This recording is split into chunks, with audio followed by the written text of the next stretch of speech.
Paz a vosotros, hermanos, en esta hermosa mañana que Dios nos ha regalado. Tomen sus asientos, son muy amables. El sábado pasado hablé acerca de la vida. Hoy quiero hablarle de la contracara, de la muerte. Todo eso que por lo que pasamos, mi familia, nos dio mucho que pensar. Lo que había ocurrido, lo que estuvo a punto de ocurrir, lo que casi ocurrió. Incluso llegaba un momento, luego que ya estábamos en casa, Nancy me dijo, yo en todo ese tiempo también estuve pensando qué hubiese pasado si Alexander hubiese fallecido, todo lo que hubiese implicado traer su cuerpo hacia aquí, hacia Misiones, porque nosotros queremos ser enterrados en este lugar, ¿sí? Acá tenemos nuestros familiares, nuestros allegados, nuestros seres queridos, nuestra iglesia. Y el día de mañana queremos descansar, si Cristo no viene antes, partir al descanso y que nuestros restos sean enterrados aquí en 2 de mayo, ¿sí? Es algo que a mí ni siquiera se me pasó por la cabeza, pero que ahí así nosotros lo procesamos tal vez de manera distinta. Así que luego un tiempo de que ya estábamos en casa, no recuerdo cuánto tiempo que Alexander ya se encontraba con nosotros en casa, salió en el Facebook una invitación a una charla, no es una charla sino un taller, se le dice, que se puede participar o no, y se llama Café con la Muerte, que es un taller donde se habla acerca de tal cosa. En este caso era con la muerte. Es algo que se inventó o se creó alrededor del año 2010 en Inglaterra o en el Reino Unido, que es para hablar acerca de la muerte. No se trata de hablar un lugar donde buscar consuelo, donde buscar paz, sino un lugar donde se puede explayar, hablar acerca de este tema tan difícil, de un tema tabú, que es algo que todavía hoy es un tema tabú porque a nadie le gusta hablar de la muerte, a nadie le gusta hablar del más allá. Entonces invitaba a la reflexión ese taller donde había 2 exponentes, donde ellos daban el puntapié inicial, ¿sí? Donde ellos todo relacionado con los libros, porque se hizo en una librería. Y de paso invitaban a que compren los libros del lugar. Siempre daban los títulos, el autor, entonces vos podías buscar luego y comprarle los libros del lugar, en ese mismo lugar. Pero siempre está la persona y en la nota en el Facebook decía que no se trataba de un lugar donde buscar consuelo, no era un lugar para ir a llorar, o yo lo entendí perfectamente, era lo que decía la nota, pero hubo gente que no entendió así, hubo gente que apenas llegó y ya estaba a lágrima viva pensando que era un lugar donde se podía buscar consuelo, donde iba a haber gente que le iba a contener. Y ahí ves lo difícil que es el tema de la muerte, las personas que pasan por diferentes etapas de la negación, de la ira y demás, ¿sí? Había una chica que estaba sentada al lado mío que luego, después de un rato, ya no aguantaba más ella y comenzó a contar de que su madre había muerto, y todo ese tema del sepelio y demás le generó a ella y a su hermano un montón de deudas. No es como acá en 2 de mayo, donde, o en diferentes lugares, que se puede pagar un sistema de sepelio que te van cobrando una cuota y luego, después de fallecidos, ¿sí? El sepelio se encarga de todo. Hay lugares donde no es así, o gente que no está al tanto de que ocurren esas cosas, y luego cuando se encuentran de que alguien falleció y no estaban pagando eso, se le genera un montón de deudas, y hay gente que es muy apegada a ciertas personas, por ejemplo, sus padres, ¿sí? Y que les cuesta muchísimo salir adelante. Entonces, fue interesante ver las diferentes perspectivas que tienen las personas acerca de la muerte. Como decía, es un tema tabú. Cuesta hablar acerca de la muerte, cuesta abrirse cuando alguien falleció, cuesta contarle por lo que estamos pasando, ya sea por vergüenza o lo que sea.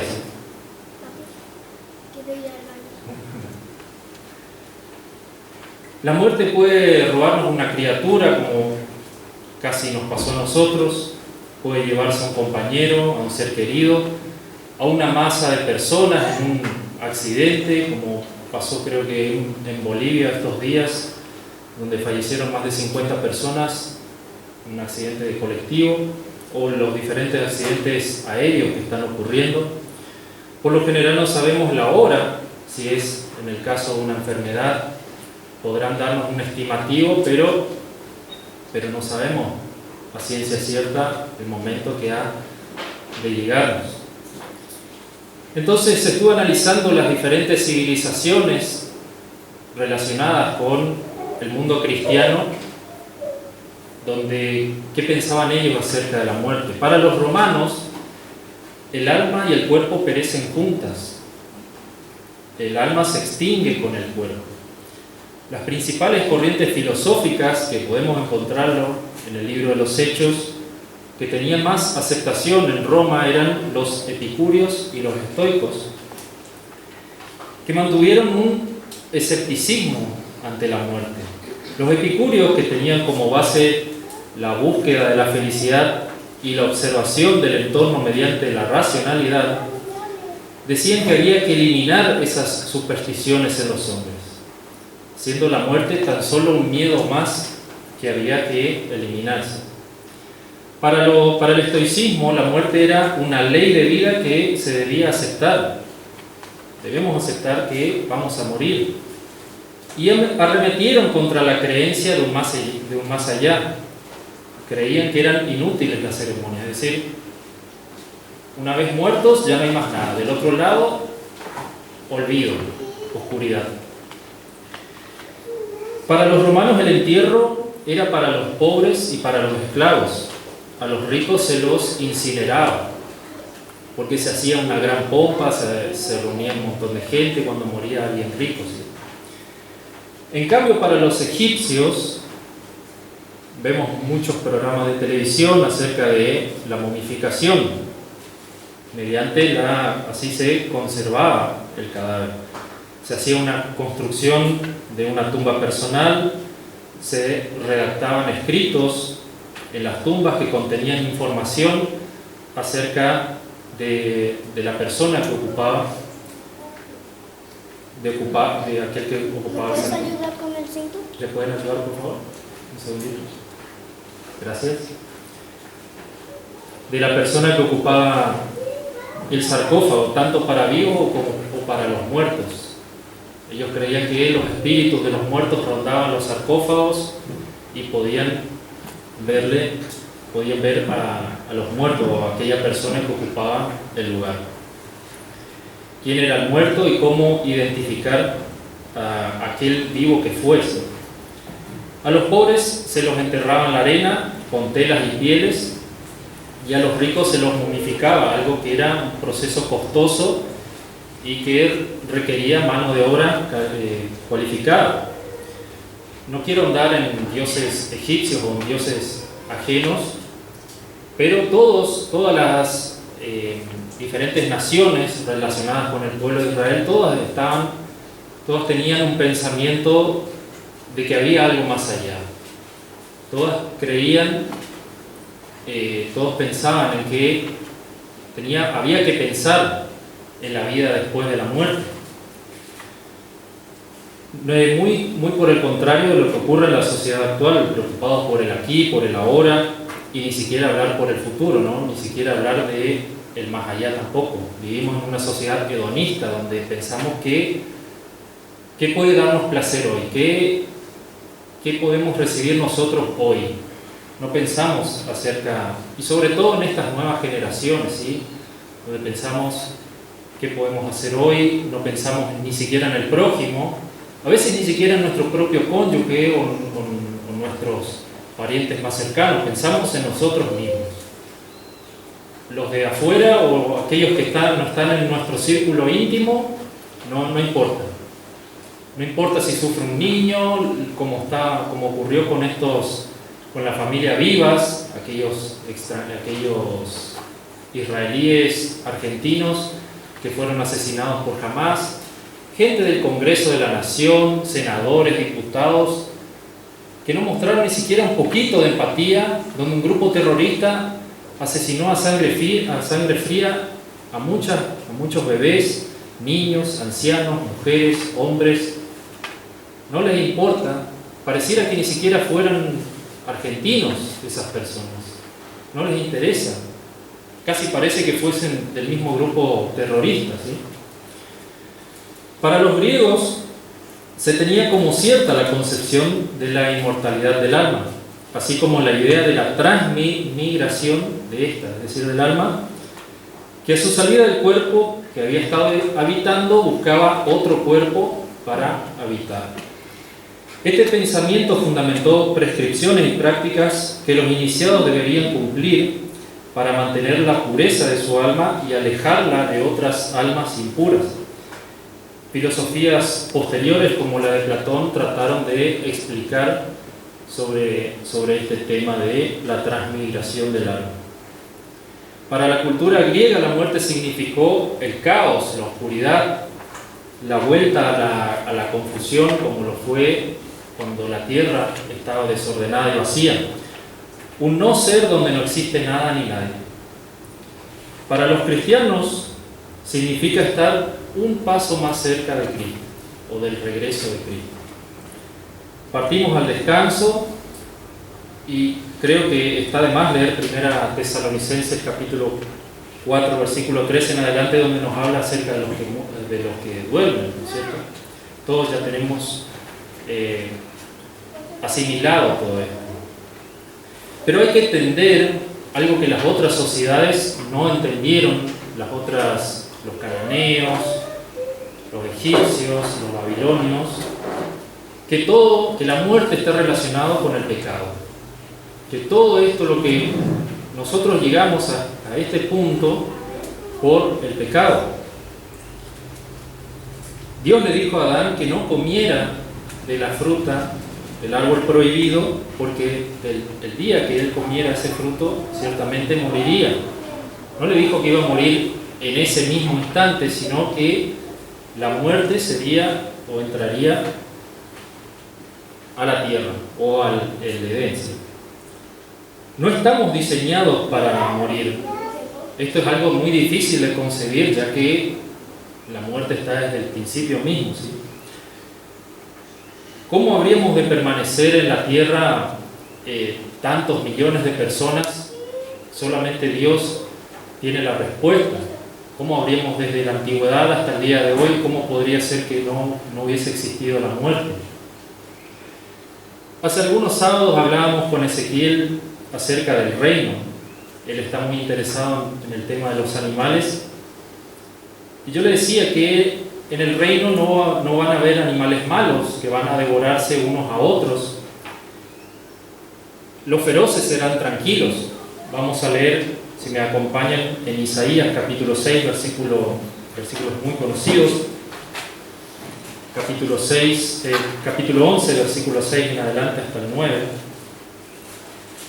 Comprender que vamos a llegar a un punto donde, como hablaba el pastor hoy antes que yo, decía que anhelamos ese lugar, pero lo anhelamos verdaderamente. Dice el versículo 6: morará el lobo con el cordero, el leopardo con el cabrito se acostará, el becerro y el león y la bestia doméstica andarán juntos, y un niño los pastoreará. La vaca y la osa pasarán, sus crías se echarán juntas, y el león como el buey comerá paja, y el niño de pecho jugará sobre la cueva del áspid, y el recién destetado extenderá su mano sobre la caverna de la víbora. y no harán mal ni dañarán en todo mi santo monte, porque la tierra se llenará del conocimiento de Jehová, como las aguas cubren el mar. Hay algo que hace rato vengo pensando, maquinando, y es que, ¿qué es lo que pensamos acerca de los que ya partieron al descanso? Y a veces no les dejamos descansar en paz. Siempre estamos, ¿por qué hicieron esto con nosotros? ¿Por qué hicieron esto y hicieron esto? Y estamos criticando a aquella persona que ya partió al descanso y no se puede defender. Y estamos recriminándole todo el tiempo, y debemos dejar ya esto de lado. Ya no se puede defender, ya no hay nada que se pueda hacer. Debemos dejarlo en paz ya. Y si hay alguien que le puede recriminar algo a los muertos, soy yo. Mi padre se suicidó cuando yo tenía 6 años, la edad de Ezequiel. Ya no tenía más papá. Me dejó a mí y a mis 3 hermanos desamparados, a mi mamá que no tenía trabajo en ese entonces, era solamente ama de casa, solamente, digámoslo entre comillas, había que criar a 4 hijos. Dejó un montón de deudas también, ese camión que teníamos, había que pagar todavía, nos fue quitado. Pero mi mamá no se quedó de brazos cruzados, no se sentó a llorar, a esperar un plan del gobierno que le diera de comer, que nos diera de comer a nosotros, sino que salió a buscar trabajo, había que alimentar esas 4 bocas, ¿sí?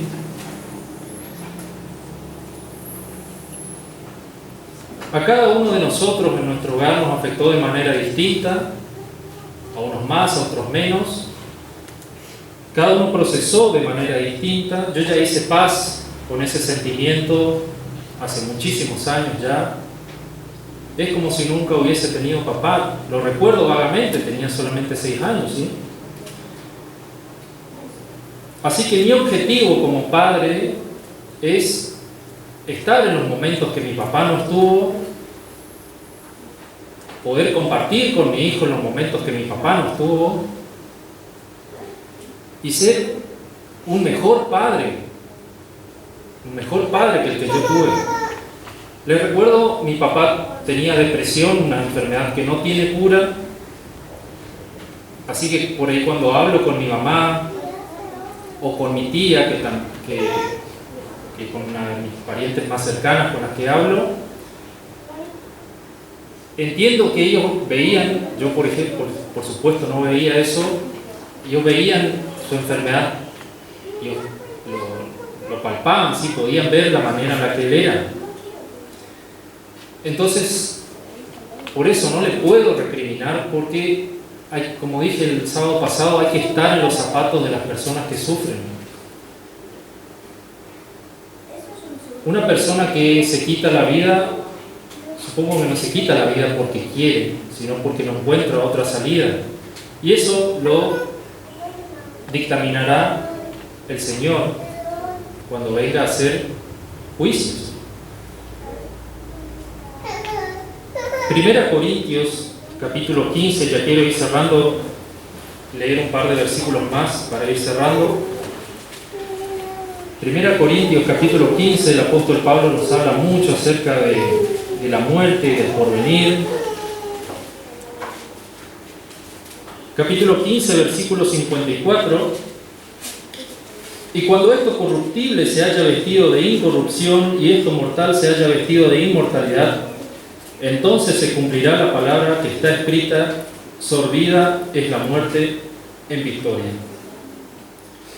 El pastor nos hablaba hace un momento acerca de si anhelamos ese reino, pero nosotros queremos quedarnos, ya sea por nuestros seres queridos, por las cosas materiales. A veces no pensamos que lo que viene es mucho mejor. Creemos porque tenemos miedo de lo que hay del otro lado. Ya sea si lleguemos al juicio, si vamos a estar de pie delante del Señor, si vamos a tener la segunda la segunda muerte, si nos va a venir. No sabemos qué hay del otro lado y tenemos miedo. Por eso queremos quedarnos un ratito más en este mundo, pero tenemos que saber que lo que hay del otro lado es mucho mejor. Tenemos que desear. Cantamos esas canciones acerca del reino, pero no sentimos, no lo vivimos. Por eso es tiempo de cambiar ese pensamiento, de vivirlo, de desear. Sí, ven, Señor Jesús.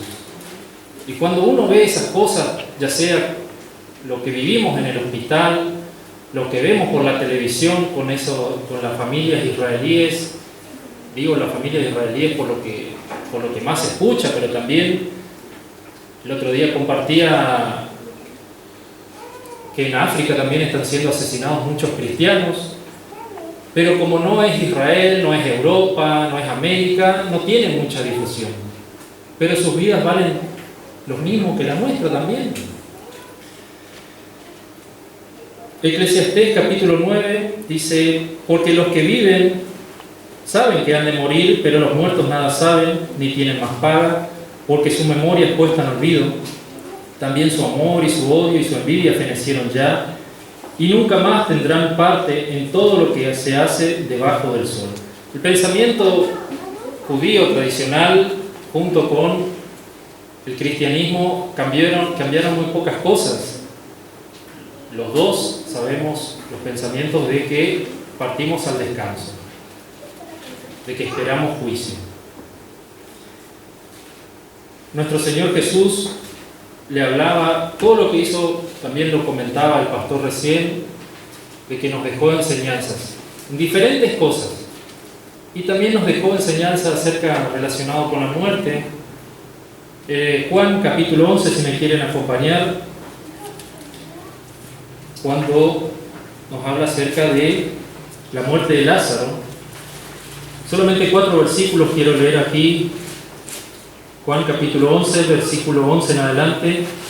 Dicho esto, les dijo después: nuestro amigo Lázaro duerme, mas voy para despertarle. Dijeron entonces sus discípulos: Señor, si duerme sanará.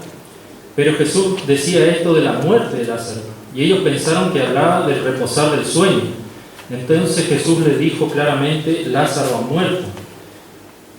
Ellos muchas veces no entendían, hasta que luego de que el Señor Jesús se fue, ascendió a los cielos, muchas cosas ellos no entendían. Pero el Señor Jesús le hablaba acerca de la muerte, y que la muerte es un sueño, y que esperamos al regreso de nuestro Señor Jesús para que se levante. También la transfiguración fue una pequeña muestra de la gloria de Cristo cuando Él regrese. Y para finalizar, recién leía en 1 Corintios capítulo 15, entonces quiero leer un par de versículos más. Dice, versículo 20: mas ahora Cristo ha resucitado a los muertos, primicia de los que durmieron es hecho. Porque por cuanto la muerte entró por un hombre, también por un hombre la resurrección de los muertos. Porque así como en Adán todos mueren, también en Cristo todos serán vivificados. Dios pueda bendecirlos muy ricamente, mi deseo, y que puedan anhelar el regreso de nuestro Señor Jesús.